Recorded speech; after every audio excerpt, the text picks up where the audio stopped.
Et dans la prison centrale de Mbujimayi, l'on nous renseigne que les conditions hygiéniques sont très déplorables. La cause serait la détérioration des installations sanitaires. Les 748 détenus et les alentours de cette maison carcérale sont confrontés par conséquent à des odeurs nauséabondes. Les explications de Franck Mbambi.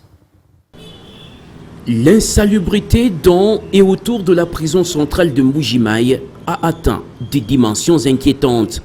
Des odeurs nauséabondes dégagées par les fosses septiques de la prison ont couvert cette maison carcérale et ses alentours.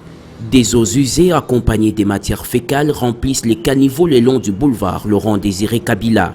Difficile de passer par cet endroit, situé pourtant sur la principale avenue de la ville. À cause des mauvaises odeurs que nous avons ici, personne n'achète ce que nous vendons. Nous ne savons plus que faire. Le pouvoir d'arranger quand même, de penser qu'il y a quand même des humains qui vous vivent ici.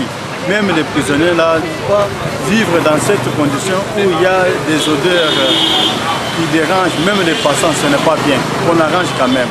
C'est à ces odeurs que sont confrontés les 748 prisonniers présents dans cette maison carcérale.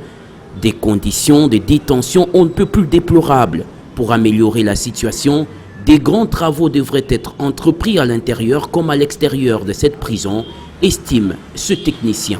La solution définitive, c'est d'abord de tirer toutes les chambres purificatives des fosses septiques et puis faire les puits perdus. Ensuite, remonter les parois des caniveaux sur la grande route. Là, nous sommes en train de tirer parce que les murs sont plus bas et la terre naturelle sont au-dessus. Et quand tu plais, toute la terre là vient boucher les caniveaux et il n'y a pas l'écoulement des caniveaux. C'est ça qui provoque même l'érosion qui est derrière la commune. Les regards de la population carcérale restent tournés vers le gouvernement provincial du Kasaï oriental pour disponibiliser les fonds nécessaires à l'assainissement de leur milieu, un milieu insalubre depuis près d'une décennie, malgré sa proximité avec les grandes institutions bancaires et autres sociétés de la ville.